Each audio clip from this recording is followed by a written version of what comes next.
Hey everybody, welcome back to Boost Your Income with Bootstrap to WordPress. This lecture is called Styling the Hero Section with CSS.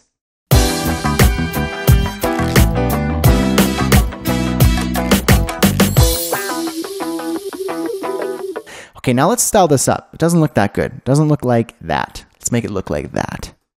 Cool. You're going to want to add a new CSS file in your CSS folder called custom.css. And you're going to have to reference that CSS file.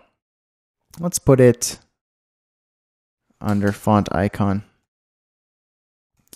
Link, href, assets, CSS, custom.css, rel, and that will be style sheet.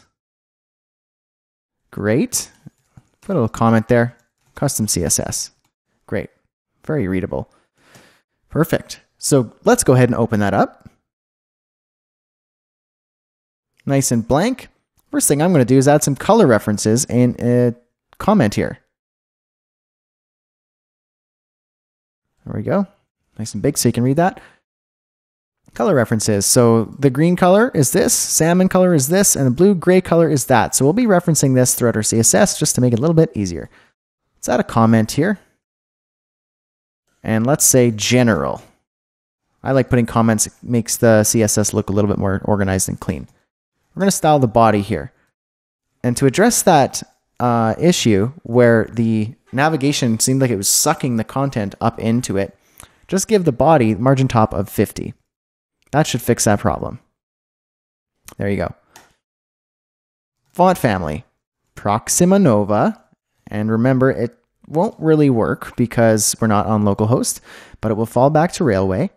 Once we get this website into PHP, it will work. Sans serif. There we go.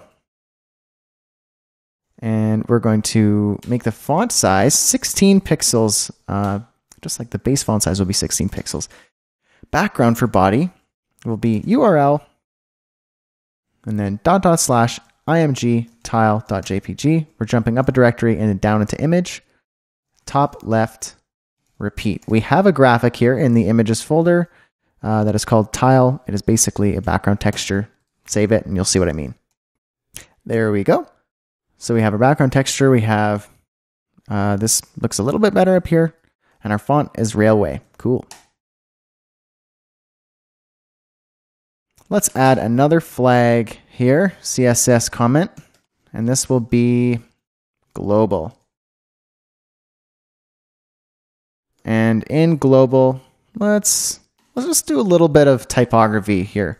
H1, H2, 3, 4, 5, and 6. Let's give these some sexy text.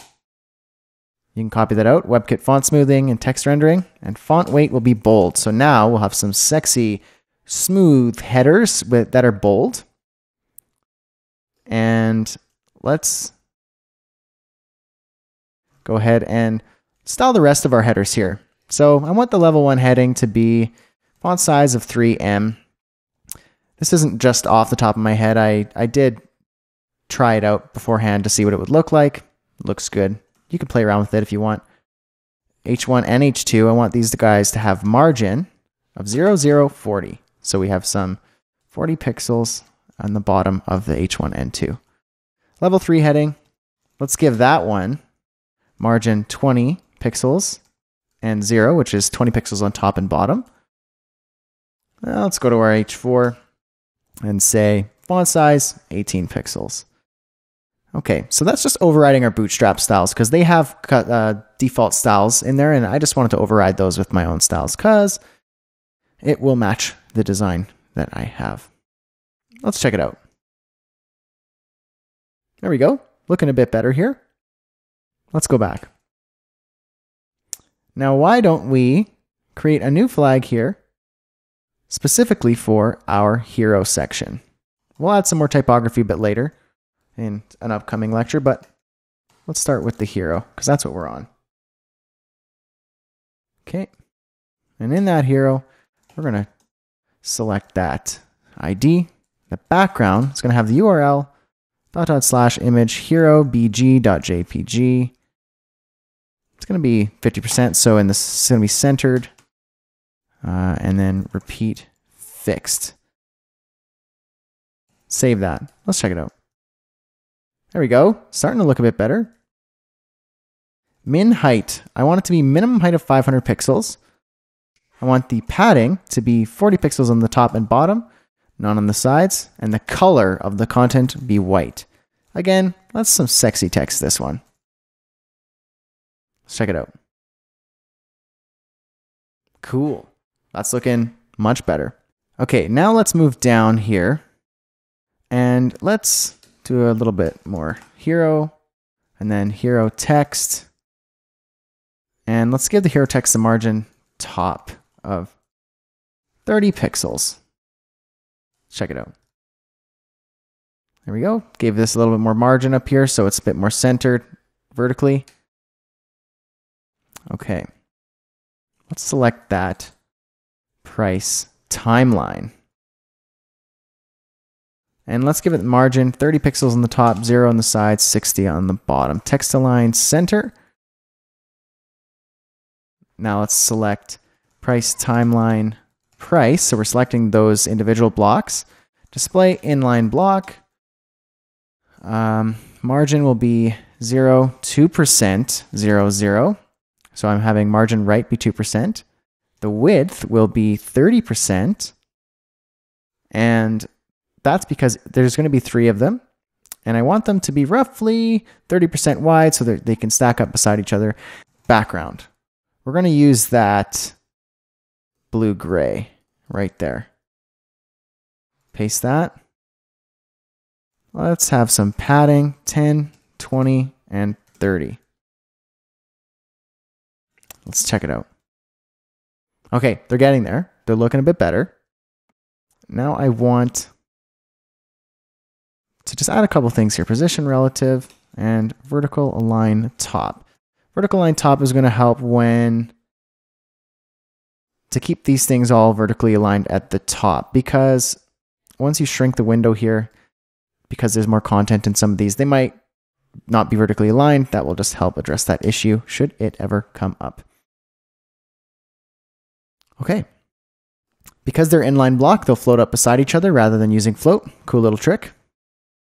Now, let's say price timeline price active. So the price with the active class, that will be DD5638, which is the salmon color. There it is. Now we have a few more styles here to make these price timelines look good. Price timeline, price, and we're going to select that span. The background is going to be 101010. Display, we're going to make it block. Height 70, width 70.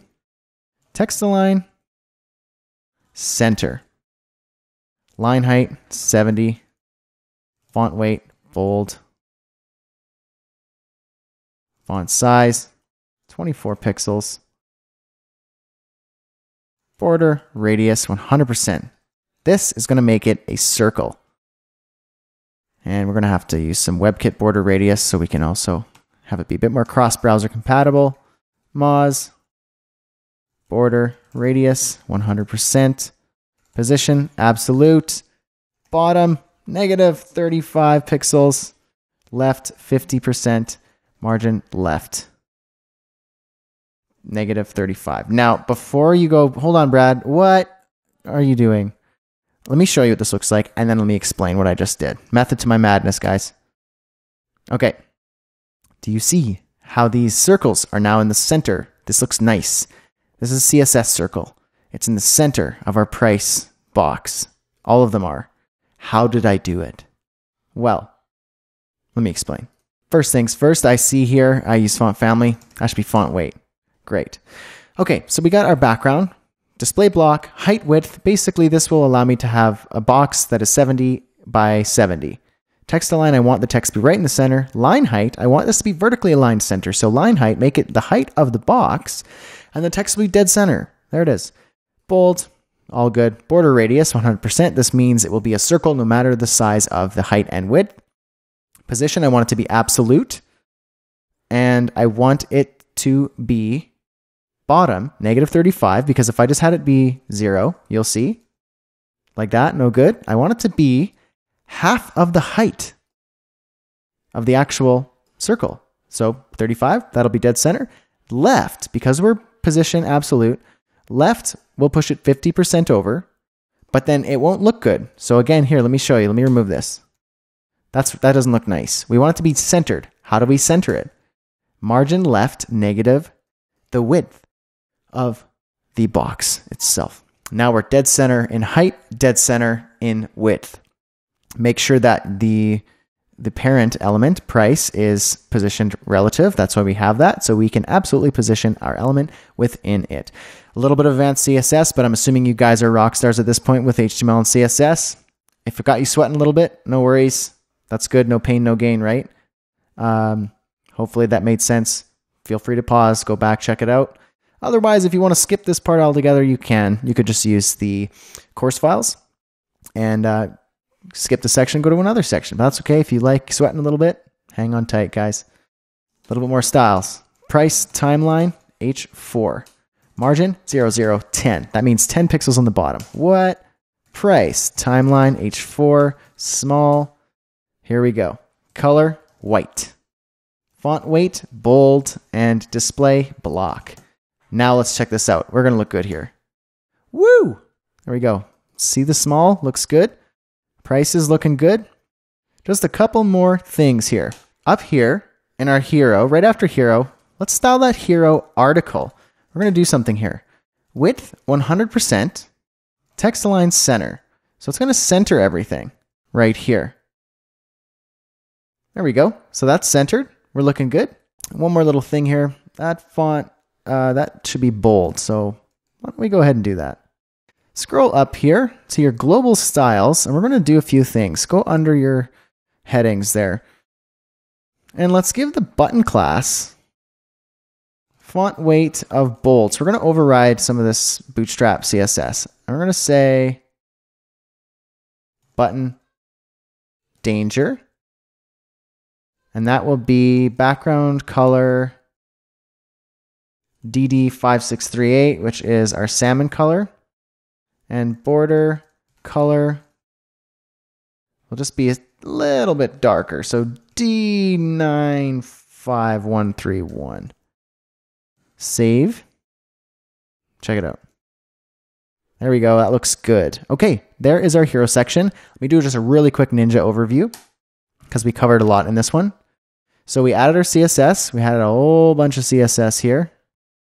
Feel free to go back and go through it again because it was a lot. We added some HTML here, which for the header, and then we styled it up. So looks good. Hopefully that didn't make your head hurt.